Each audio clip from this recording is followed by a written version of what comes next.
திருமகள் TV பல்சுவைகள் படைக்கும் பாசறை.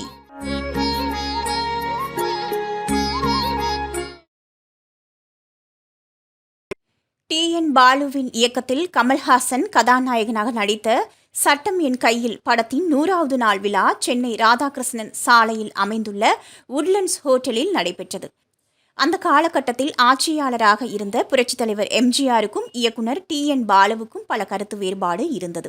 அதனால் அவரை கைது செய்வதற்காக காவல்துறையினர் அவரை தேடிக்கொண்டிருந்தனர்.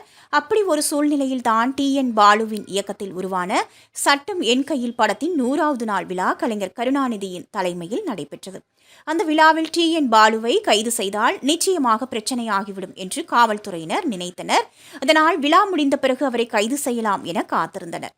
விழாவில் கமல் நன்றியுரை பேசியதற்கு பின் கலைஞர் பேசுவதாக ஏற்பாடாகி இருந்தது.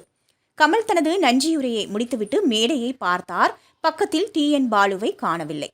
பிறகு பேச வந்த கலைஞர், சட்டம் என் கையில் படத்தை தயாரித்து இயக்கிய நண்பர் சட்டத்தை கையில் எடுத்துக்கொண்டு போய்விட்டார் என்று தன் பேச்சின் நடுவிலே குறிப்பிட்டார்.